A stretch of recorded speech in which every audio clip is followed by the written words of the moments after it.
Hey everyone, welcome to 6-Path Weeb, your go-to destination for immersive fanfics and deep dives into the anime multiverse. Today's intriguing what-if scenario explores a fascinating twist in the Naruto universe. What if Naruko never slept? A sleepless kunoichi, unbound by the limits of rest, with potential that could reshape her destiny. Before we begin, a quick disclaimer. The content on this channel is intended for entertainment and discussion purposes only. I do not own any of the anime footage featured in my videos. All rights and credits go to their respective creators and copyright holders. Let's jump into it. The stars had just begun to blink into view over the hidden leaf village, washing the rooftops in a cold, silver shimmer. Windows lit up with soft, golden glows as families settled in for the night. The wind carried the scent of grilled fish and steamed rice, and even the Hokage monument seemed to exhale in peace. But in one tiny apartment tucked beside the training grounds, the lights never went out. Naruko Uzumaki was wide awake. Not in the usual way where sleep played hide and seek behind drooping eyelids. Not even the kind of late-night excitement that came from too much dengo. No, Naruko never slept. Not last night. Not the night before. Not ever. It wasn't because she didn't want to. In fact, as a child, she'd tried everything. Chamomile tea, warm baths, counting sheep, even hitting herself on the head with a training scroll once, that just left a bump and a scolding from Iruka-sensei. But nothing worked. Her body simply didn't need rest, not the way other people did. No dreams, no naps, no yawns. Just endless, ticking silence when the world drifted off without her. At first, the village thought it was a medical problem. Tsunade-sama herself had examined Naruko from head to toe. Monitors, chakra scans, even genjutsu diagnostics, everything came back normal. Her heart was strong, her chakra steady, and her mind sharp as ever. Tsunade had finally declared her a medical marvel, with a stern warning not to scare anyone with late-night rooftop running again. But Naruko wasn't trying to scare anyone. She was trying to feel normal. Because being awake all the time, it was lonely. The night held a kind of stillness Naruko had grown used to. Her footsteps echoed louder when she wandered. Her voice, if she spoke to herself, sounded alien in the hush. She tried hobbies, painting, gardening, until she accidentally grew ninja potatoes, and even writing poetry once. Ramen is so warm. Like a hug inside my face. Add more pork slices, but nothing filled the strange, wide spaces of the night. Her favorite thing, though, was watching over the village. She'd sit high on the swings at the academy yard, arms crossed over the wooden chain, and stare out at the sleeping houses. She imagined their dreams as little fireflies blinking in windows. Maybe Ino was dreaming of flowers. Maybe Shikamaru was dreaming of clouds that let him nap longer. Maybe Hinata dreamed of sunshine and quiet smiles. She watched over them all. Sometimes, she swore she could feel their dreams brushing against her skin like wind. Soft. Fleeting. Something she could never hold. It wasn't always bad. There were some upsides. Naruko never missed training. She mastered shadow clones faster than anyone because she had hours, literal hours, every night to practice. She'd sneak into the woods, whispering jutsu under her breath until her clones danced in perfect rhythm. She ran drills until she could land a kunai on a leaf mid-fall. Kakashi-sensei noticed. So did Jiraiya, though he mostly just muttered about young people these days and fell asleep mid-lecture. Naruko got good. Really good. But still, when the moon rose high and everyone else drifted into dreams, the ache would return. A kind of quiet question inside her. Why me? Then came the night everything changed. It began, oddly enough, with a squirrel. Naruko was chasing it through the forest behind the Hokage monument. Not to hurt it, just because it looked like it had stolen a rice cracker from her pack. But as she chased the bushy-tailed bandit across the mossy ground, the squirrel darted straight into a hollow under an old cedar tree. Naruko stopped short, panting, crouching low to peer inside. That's when she saw it, a glow. Pale blue, like moonlight soaked in water. It pulsed gently from the tree's roots, like a heartbeat no one could hear. Curious, she reached in, and the world shifted. She wasn't in the forest anymore. Everything around her went still, like a painting. The air shimmered, and the stars above her blinked out, one by one, until only darkness remained. Then, from that blackness, came a voice. Soft. Echoing. Neither male nor female. Like leaves falling underwater. You are the girl who does not dream. Naruko froze. Her hands balled into fists at her sides. Who's there? What do you mean? Who are you? You are the waking soul, the voice whispered. The one who stands guard while the world forgets itself. The one born of light and storm. What? She stammered. That doesn't make any sense. You were not made to rest. You were made to remember. The glow began to rise again, this time in thin, glowing strands, wrapping around her arms like chakra ribbon. And just like that, Naruko was back in the forest, sitting on the ground with a confused squirrel chewing on her cracker beside her. But everything felt different. Because for the first time, Naruko felt like she might not be alone. Naruko sat on her apartment rooftop that night, legs swinging idly over the edge as the village slumbered below. Her hands were sticky from the stolen rice cracker, but her thoughts were far from food. That voice, those words, it had stirred something ancient in her, something that didn't feel like it came from this world. You were made to remember. Remember what? She squinted up at the stars, half expecting them to rearrange into answers. Instead, they stared back coldly, indifferent. Hours passed. She didn't move. No dreams to pull her under. No fatigue to drive her to bed. Just the silence, as always, yet now, the silence felt crowded. As if something else was awake, watching too. The next night, she returned to the cedar tree. This time, the glow appeared before she touched it, rising from the roots like mist lit by ghost light. The moment her foot touched the moss, a chill ran through her spine. Not fear. Recognition. The forest air shimmered again. Her surroundings folded away like pages in a book, and the dark dimension swallowed her once more. You came back, the voice said, closer now. Naruko steadied herself. You said I was made to remember. What does that mean? The darkness stirred. There are beings that slumber beneath this world. Old as chakra itself. When the first humans dreamed, they created cracks, doorways. Some led to wonder. Others to ruin. Naruko furrowed her brow. What's that got to do with me? You are different. You were born outside the dreaming stream. Untethered. Awake. Is this about the 9 tails? No, the voice said. Even the beast within you sleeps. But you are something else. Naruko swallowed. The mist around her pulsed gently, like breath. Why me? Silence. Then, one word, so quiet it almost didn't reach her. Anchor. The vision snapped shut. In the days that followed, Naruko began noticing things. Things no one else could explain. A child sleepwalking past the village gate, eyes glazed, whispering nonsense in a forgotten language. A jonin who vanished for hours during a mission only to return saying, I got lost in a dream. A pigeon landing on her windowsill and staring, unmoving, for 6 whole hours, as if waiting. Stranger still, her own reflection began misbehaving. At first, it was small. A blink that didn't match her own. A flicker in the corner of her eye. But one night, as she leaned over her bathroom sink brushing her teeth, her reflection smiled at her. She wasn't smiling. Naruko dropped her toothbrush and stumbled back. The reflection tilted its head. Still awake? It whispered, though no sound reached her ears. And then, it vanished. She needed answers. She turned to the only person she knew who had studied dream space and mind paths, Kurenai-sensei.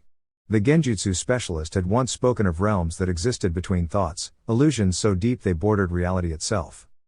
Kurenai listened carefully as Naruko relayed everything, the forest, the voice, the strange events.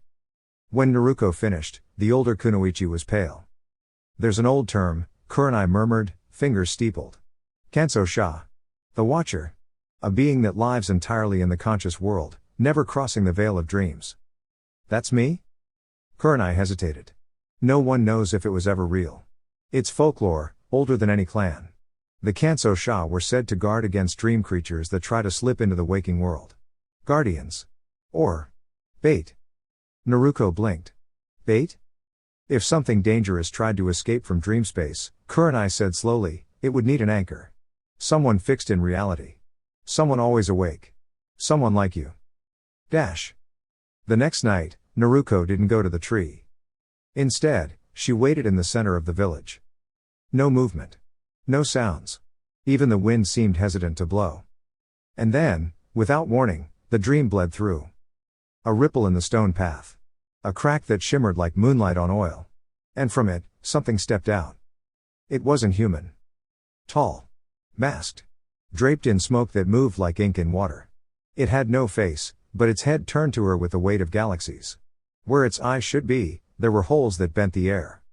It spoke in a voice she felt in her bones. You see us. Because you never sleep. Naruko's fists clenched, but her feet wouldn't move. The being stepped closer. The dreaming ones are stirring. They resent your wakefulness. You shine too brightly. I'm not afraid of shadows, she said, though her voice shook. Then wake the others, it hissed. Before it's too late. And it vanished, leaving behind a single, fluttering leaf that shimmered like glass. Naruko's world no longer felt separate from the dream. She stopped blinking as much. She stopped eating as often. Her senses stretched further each night, catching the scent of memories drifting from sleeping minds. She'd sit above the hospital and feel the dreams of the injured, fevered, confused, filled with places that didn't exist. She'd walk past her friends and sense shadows hitching rides behind their thoughts. She wasn't dreaming. But the dreams were crawling toward her. And one night, when she passed by Sasuke, still, brooding, leaning on a rooftop, she saw it, a flicker behind his eyes. Not anger. Not regret. A shape. Watching her. Not him. Naruko didn't tell anyone about what she saw behind Sasuke's eyes. Not yet. She wasn't sure how. There were no jutsu for this. No chakra pattern to study. No mission scroll labeled infiltration by nightmares. The enemy wasn't hiding in a cave or a village. It was seeping in through silence. Drifting in between breaths. Slipping out of people's minds when they weren't looking. She needed proof. So she did what she always did, she stayed awake and watched. The next few nights were quiet, unnervingly so. Too quiet. The wind didn't blow. Crickets didn't chirp. Even the frogs at the pond behind Ichiraku Ramen had stopped croaking. It was like the entire village was holding its breath. Naruko wandered the rooftops, her feet barely making a sound. She could feel the dream thinness in the air, like a film stretched tight over water. She was halfway across the Hokage monument when she saw the first leak. It began as a shimmer on the academy rooftop. A kind of heat ripple, but colder, paler, like breath on glass. From it oozed a figure that slithered rather than walked. Its shape was wrong, arms too long, head always tilting sideways as if listening to something far away. It had no face. No feet. Just intent. Naruko dropped silently onto the roof beside it. Her kunai flashed into her hand. But before she could move, the creature froze. Not in fear. In recognition. You, it rasped. I'm the one that doesn't sleep, she said. The dream thing began to unravel, its form thinning into strands like fog caught in wind. You don't belong in the stream. I'm not in it. I never was. It hissed. Then you are the crack. What does that mean? But it was already gone. The next morning, she visited Kurenai again. I saw it, Naruko said without preamble. They're coming through. Not just in dreams. They're real. Kurenai's eyes were sharp with worry. If it's leaking into our world, then the barrier is weakening. What barrier? Kurenai stood and pulled a worn scroll from a tall shelf. She unfurled it carefully, revealing a swirling diagram of symbols and ancient seals. There's a wall, she said quietly. Not stone. Not chakra. A boundary between waking and dreaming. The Sage of Six Paths helped place it there long ago. To protect both realms. But it wasn't permanent. It needed a guardian. Naruko stared. You mean like a seal? Kurenai met her eyes. Like a person. That night, Naruko didn't wait. She ran. Not to the forest. Not to the academy. But to the village's edge, where the river curved around the southern border like a silver ribbon. She stood barefoot in the grass, her heart thudding like a drum. Who am I? She whispered to the stars. What am I really? The world didn't answer with words. It answered with memory. A surge of visions struck her, not from her own past, but from others. Thousands of dreams surged through her at once. Faces she didn't know. Worlds she'd never seen. Places that couldn't possibly exist. Oceans made of glass. Skies stitched with red thread. Cities built upside down in mountains of feathers. She collapsed to her knees. The wind howled. And then, from behind her, a voice. You are the mirror. She turned. The figure was small. Cloaked. Its face hidden behind a veil of stars. You reflect what they cannot see when they sleep, it said. You are the thread keeping both sides from unraveling. Naruko stood shakily. Why me? Because you were born outside of dreams. You were never shaped by them. That makes you immune. And dangerous. Dangerous to who? To them. The stars above pulsed once, then flickered. Soon they will come for you. They cannot allow a fixed point to exist. You are the last light in a sky they want dark. Dash. The next few days passed in a blur. Naruko stopped attending team training. She stopped eating at Ichiraku. She patrolled instead. All night, every night. She didn't tell Kakashi. Didn't warn Sakura. She couldn't. She wasn't entirely sure they hadn't already been touched by it. She noticed subtle changes. Slight twitches in expressions. Delays in speech. A glaze in the eyes, like looking through a foggy window. Her friends were losing pieces of themselves, not memories, but clarity. She confronted Shikamaru when he called her Naruki. He laughed it off. But she saw the shadow at the edge of his sleeve, a ripple of movement that shouldn't have been there. Naruko realized the truth. It was spreading. Dash. That night, she stood before the cedar tree again. This time, she didn't reach in. She shouted. Who are they? What do they want from my world? The mist answered. But not with words. It opened. And from the hollow rose a tide of pale blue butterflies, each one a memory, a whisper, a breath from the space between dreams. They flew around her head, each wingbeat singing a voice not her own. One stopped on her hand. Dreams must be watched, it whispered. Or they spill. She closed her hand. I'm done watching. Dash. Then she heard it. A sound unlike any other. A cracking. Not in wood. Not in stone. But in the sky itself. She looked up, and saw a fracture line spidering across the stars, thin and glowing. A tear in reality. The dream was breaking through. And only she was awake to see it. The crack in the sky widened. Thin at first, no more than a streak of light, but growing, stretching, unraveling the boundary between night and something older than night. The stars trembled. The wind fled. And Naruko, for the first time in her life, felt something she didn't have a word for. A pull. Not fear. Not wonder. A longing. Dash. She tried to shake it off. She had to stay focused. The world needed her awake, she was the last thread, the final watchtower against the flood of forgotten things. But her feet felt heavier. Her thoughts slower. Like something inside her was loosening. At first, she ignored it. But then came the dreams. Not hers. Other people's. They found her. Dash. She saw flashes, even while standing under the open sky. A boy with green eyes playing a bamboo flute on a boat made of fireflies.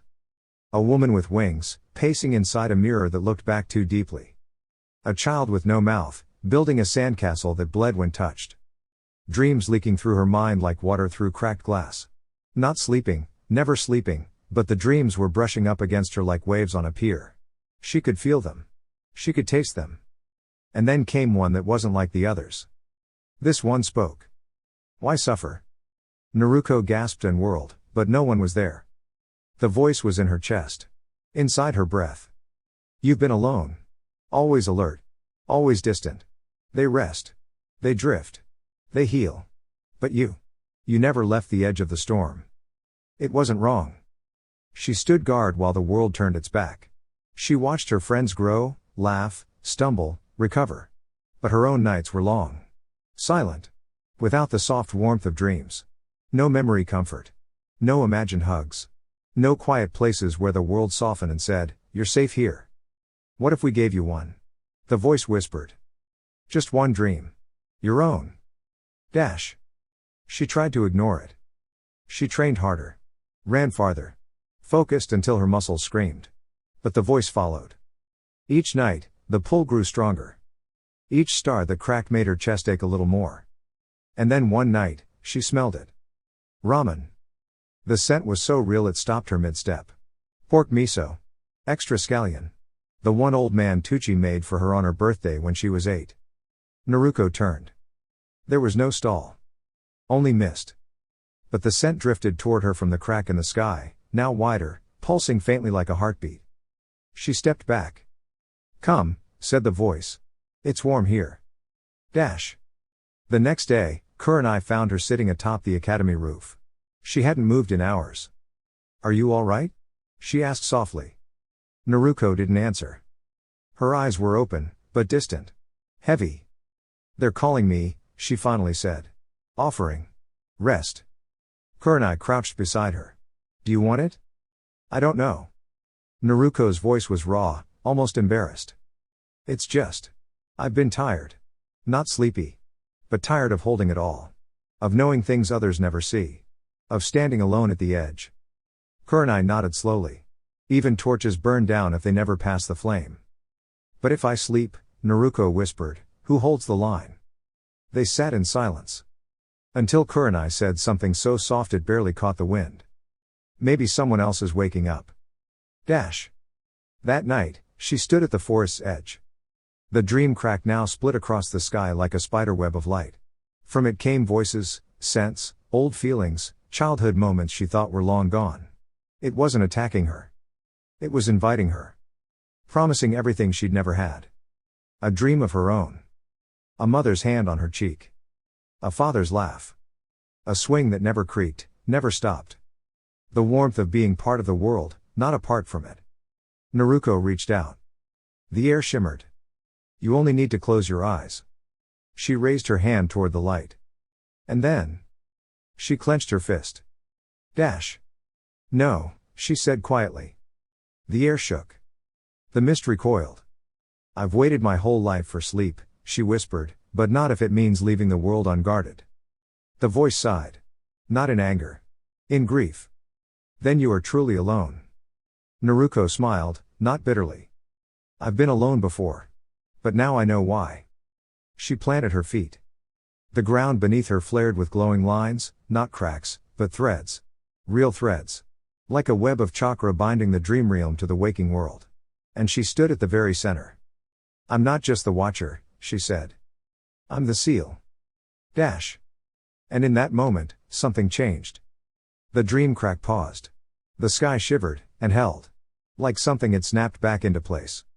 The dream voices screamed, pulled backward like tides retreating from a shore. The crack began to close, piece by piece, stitched shut not by force. But by choice. Naruko's choice. To stay awake. To remain the anchor. Not cursed. Not broken. Chosen. Days passed. Or perhaps it was weeks. Naruko wasn't sure anymore. Time had begun to feel strange, as though it no longer followed the sun, but her. She no longer blinked at sunsets or sunrises. They arrived like stage curtains opening and closing around her endless vigil. She was now the constant in a world made of rhythm and dreams. A still point. An unmoving star. And then something she never expected happened. Someone else stayed awake. Dash. It started subtly. A presence. At first, she thought it was just another shadow from the dream side, trying to trick her again, wearing a face she trusted. But it wasn't. This time, it was Shino. She found him at the edge of the Aburame Gardens, sitting still as stone, staring up at the sky. You're not sleeping, she said carefully, crouching beside him. I haven't in 3 days, he said. My insects feel it. Something beneath the soil. The dreams. They're leaking through the roots. Naruko stared at him. And you're okay? I don't know, he said. But I'm aware. I think they're trying to touch the hive mind. They move through thought. Collective memory. Naruko's heart beat faster. Not with fear, with realization. They're not just attacking people one at a time, she whispered. They're looking for systems. Networks. She felt it suddenly, like a gust of wind in a sealed room. The twist. They weren't just breaking through to enter reality. They were evolving. Dash. That night, she returned to the cedar tree. She didn't wait for the mist. She forced it open. The tree shuddered as if wounded, and the air split in front of her. But this time, the space on the other side wasn't empty. It was structured. Built. A city. Not a village. Not a ruin. But a gleaming city of dream stuff, towers made of memory, streets paved in forgotten lullabies, sky glowing like 1,000 birthday candles just blown out. Unsteady. Soft. Dangerous. They're organizing, she muttered. A figure stepped from a floating balcony. Not a beast. Not a nightmare. A girl. Her age. With her face. But the eyes, they were pure dream. No pupils. No whites. Just reflections. Like mirrors into infinity. You created me, the girl said, smiling gently. The first time you wondered what sleep felt like. Naruko took a step back. No, I didn't. You did, the other said, walking forward. You imagined me. And I became real. I'm your dream, Naruko. The one you never had. Naruko's knees almost buckled. It felt like being hugged from inside her lungs. I came to offer you something. I don't want it, she whispered. You haven't heard it yet. The dream. Naruko held out her hand. Not escape. Not sleep. A compromise. Naruko stared. You join us, the dream. Naruko said. Not as a sleeper. But as a bridge. A what? You stay awake. But we share your vision. Your clarity. You guide the dream world from inside it. No more war. No more leaking. Just balance. You protect both realms. It was tempting. More than anything had ever been. Not sleep. But not loneliness. And that's when she realized the danger. Not fear. Not nightmares. Temptation. Dash. She pulled her hand back. You're not my dream, Naruko said. You're their weapon. The dream. Naruko tilted her head, unfazed. I'm both. And so are you. The city behind her began to fade. Its colors ran like watercolor in rain. Its buildings drooped, like fabric held by pins. And behind it, in the cracks, Naruko saw them. All of them. The dreaming ones. The old beings that first clawed into existence through sleep. Watching her through millions of borrowed eyes. Waiting for her to give in. You're changing tactics, Naruko said aloud. You've stopped trying to break the wall. Now you're trying to invite me to open it. She turned her back on the dream. The mist screamed. Dash. When she returned to the waking world, the sky was still cracked, but now the light pouring through it had changed. No longer bright. Now. Warm. She didn't trust it. She climbed higher than she ever had before, to the top of the Hokage monument's highest edge, the one no one ever bothered to reach. She watched the light. Watched the people dream beneath it. And she stayed awake. But something had changed inside her. She now knew. It wasn't the nightmares she had to fear. It was the dreams. Because they didn't want to hurt her. They wanted to recruit her. It started with names. Naruko was walking past Ino's flower shop when she suddenly couldn't remember the name of a plant she had known her entire life. Lavender. She saw it, smelled it, even touched the purple petals, but the word never came. She stood frozen in front of the bloom, heart pounding. It wasn't forgetting. It was like the word had never belonged to her at all. Like it had been plucked out of her mind and placed somewhere else. Somewhere unreachable. That night, she paced across Konoha's rooftops. Lavender, she said aloud, again and again, hoping repetition would pull it back. But each time it sounded more like a sound than a meaning. Dash. The next loss came 3 nights later. She was helping Konohamaru fix a broken swing at the playground. He handed her a length of twine. She reached to tie a basic knot, a square knot, something Iruka had taught her in the academy. But her fingers paused. She remembered the lesson. She remembered the sunlit classroom, Iruka's voice, the chalkboard. But not the motion. The movement was gone. The memory sat there like a still photograph, useless. She had to ask Konohamaru to do it instead. She laughed it off. But something deep inside her was twisting. Dash. Naruko began carrying notebooks. She filled them with things she feared she might forget, words, techniques, places, even simple facts like her favorite ramen flavor or the sound of her own laugh.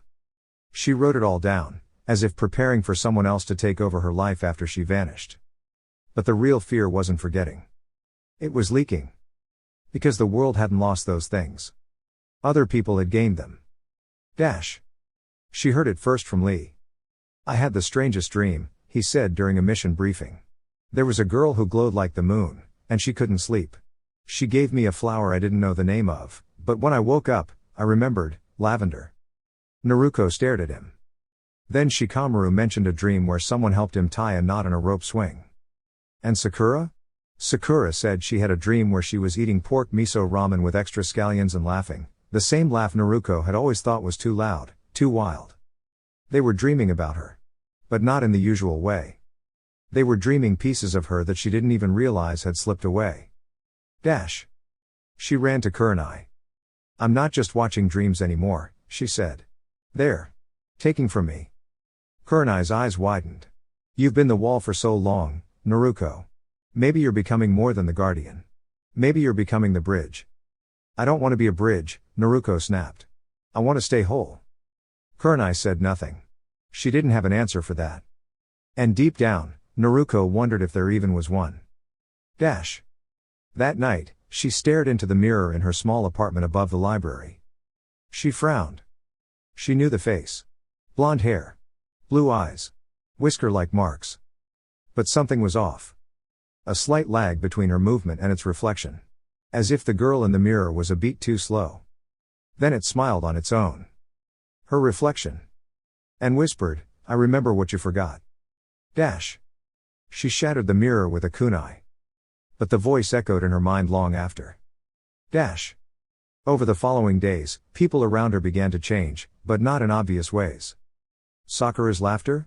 It was hers now. Shino, when asked about bugs, quoted something Naruko once said about perseverance. Word for word. Iruka randomly hummed a lullaby that Naruko had only ever heard in her mind. They weren't possessed. They weren't acting strange. They were simply carrying her. Pieces of her. Fragments. The world was dreaming her into itself. And all the while, she remained awake. Watching herself drift away, without ever closing her eyes. Dash. One evening, she found a page missing from her notebook. Not ripped. Not erased.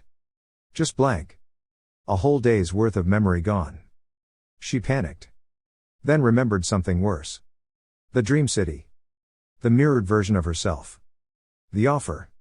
You stay awake. But we share your vision. She hadn't said yes. But maybe she didn't have to. Dash. She returned to the cedar tree. The mist was thicker now. She stepped into it and shouted, Where's my mind going? The mist answered, like wind rustling pages. Dreams flow through empty space. You are emptying yourself. I didn't choose that. You chose to stay awake. The dream must go somewhere. Naruko stood there, shaking. If I keep leaking, I'll stop being me. Then sleep. And be whole. Or remain awake. And be scattered like light. She didn't scream. Didn't cry. She simply whispered, There has to be another way. And then the mist laughed. There always is. But only dreamers can find it. The idea haunted her for days before she dared say it aloud. A fragment. A piece of her. A copy, maybe. A dream-born version, cast intentionally from her will, not stolen, not leaked. A scout. Something to go inside. To infiltrate the dream world, not be consumed by it. She stood alone at the cedar tree again, notebooks stacked around her, face pale in the lantern glow of 1,000 sleepless nights. If I can't sleep, she muttered, then maybe I can send something that can. Dash. She didn't tell anyone at first. Not even Kurenai. Not even Shikamaru. This wasn't a mission. It wasn't even chakra-based. This was something deeper. Stranger. She had read about it once in a forgotten scroll, the Shometsu mind slip, a forbidden technique theorized but never completed. The user would fracture their consciousness and plant a shard of it into another state of being. Most failed. Their minds shattered. Or worse, they vanished, walking both worlds and belonging to neither. But Naruko had something they didn't. She had already been standing at the edge for years. She knew exactly where the breach was. She had walked its line with open eyes. And now? She had a purpose. Dash. The preparations were simple. Too simple. She drew a symbol in the dirt, a spiral within a spiral, drawn in ink made from moon tea and ash. She added a single strand of her hair, nodded 3 times. She knelt beside it, closed her eyes without sleeping, and whispered. I am the flame that does not blink. Let the shadow of me drift into the dark. The spiral pulsed. Once. Twice. Then the air inside it bent, and from the center of the symbol, she stood up. Herself. But not fully. The eyes were gentler. The breath slower. Naruko. But dreaming. Dash. The fragment blinked in the moonlight, like a child seeing stars for the first time. Where am I? It asked. You're me, Naruko said, standing back. The dream self tilted her head. I feel soft. That's the point. You're the one who'll cross. You'll go in. The dream Naruko frowned, sensing it. There's danger there. I know. But you can see it from the inside. Talk to it. Understand what it wants. Will I return? Naruko hesitated. I don't know. The fragment nodded. Then let me be light enough to move. Dash. When the dream self stepped through the tree's mist, it didn't tremble or recoil. It welcomed her. Of course it did. She was a dream now. Not a threat. Not a barrier. A visitor. And within seconds, she was gone, swallowed whole. Naruko stood alone again, watching the sky for cracks. She didn't feel pain. Not yet. But something about her balance had shifted. Like part of her heartbeat had left the room. Dash. Inside the dream world, the fragment opened her eyes. She was floating. Not falling. Not flying. Just suspended. Colors moved like ink in water all around her. Music that sounded like breath filled her ears. Shapes formed, people, places, feelings, but all with a softness that the waking world never allowed. And then they came. Not as monsters. Not as shadows. But as welcomers. Smiling figures. Children. Old friends. Whispering, we knew you'd come. The dream world remembered her. Because she was part of it now. But the fragment was not passive. She asked questions. She moved through streets that shimmered and turned sideways. She entered towers where thoughts took form like birds and flew out of windows. She tracked echoes of herself, things stolen, leaked, used. She found her laugh in a fountain. Her chakra affinity dancing in the leaves of a tree. Her memories folded into origami creatures that played tag with sleeping children. She was everywhere. She was unraveling. Dash. But then she found the core. The heart room. A place where dreams didn't drift, they anchored. Where the dreaming ones watched through countless mirrors, shaping what leaked into the world. And at the center, standing beside a pedestal of woven light, was the mirror Naruko. The one from before. But now older. Sharper. Wearing robes stitched with her missing fragments. You came, the mirror self said. I had too, the dream fragment replied. The mirror self smiled. You made me. And now I'm making something too. What? A doorway. The mirror pointed. And the dream fragment turned. There it was. A third version of herself. Sleeping. Whole. Not awake like the real Naruko. Not dreamlike like this version. But a balance. A hybrid. Once the real you forgets enough, said the mirror, this one will take her place. Dash. Outside, on the edge of the waking world, the real Naruko gasped. She clutched her chest. A strange pulse rippled through her spine. Something else had been born. And for the first time in her life, Naruko Uzumaki felt sleepiness not as an enemy, but as a shadow. Following her. Inside the heart room, the dream fragment stared at the hybrid form. It floated above a dais of woven thought, breathing gently, neither truly dreaming nor truly awake. It had Naruko's face. Her chakra. Her memories. But something else lived inside it too, calmness. Balance. I never made that, the dream fragment whispered. No, said the mirror self. You made me. And I made her. She's not real. She could be, the mirror answered. If you give up the struggle. If the real Naruko finally rests, this one will rise, part dream, part human. A perfect bridge. The dream fragment looked at the hybrid. Her hands trembled. She's peaceful. She wants to sleep. She won't fight like you did. She'll accept the dreams. Let them cross. And what will happen to the real me? The dream fragment asked quietly. The mirror smiled sadly. She will dissolve. A little more each day. Until she's dust in the sunlight. Dash. Outside, on the monument's edge, Naruko felt it. Her fingers twitching at rest. Her knees folding gently beneath her. Sleep, curling around her spine like a warm scarf. She stood. Stumbled. Caught herself. No, she whispered. Not yet. But deep within her, in that strange layer between awareness and absence, she felt the hybrid waiting. Ready. Breathing. Dash. Back in the heart room, the dream fragment turned away from the mirror self. No. The mirror's eyes narrowed. No? I came to find answers. Not surrender. You are a dream, the mirror said coldly. You can't choose. Then why am I the one who walked here? The fragment snapped. Silence. The dream world paused. Then rippled. And for the first time, the mirror self cracked. A hairline fracture across her cheek, shimmering like lightning. You're not bound to me, the fragment whispered. You were born of fear. But I was born of choice. The hybrid stirred. The room pulsed. And the dream fragment made her decision. Dash. She reached into her chest and pulled free a thread of light, one of the oldest fragments. A laugh. A rope knot. A name. And she placed it into the hybrid's heart. I'm not here to end her, she said. I'm here to complete her. But she's not your bridge. She's mine. And with a final breath, the dream fragment stepped into the hybrid. Not as a sacrifice. But as a gift. Dash. In the waking world, Naruko gasped, then collapsed. Not unconscious. Not gone. Just. Resting. For the first time in years, her breath came slow. Easy. She dreamed. But only a little. She dreamed of the cedar tree. Of a lavender field. Of a swing that never broke.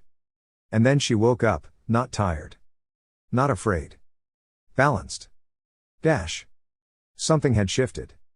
Not just inside her. But everywhere. The dream world no longer leaked. The mist became gentle again. The city of dream stuff stood, but without grasping hands. It no longer searched for cracks.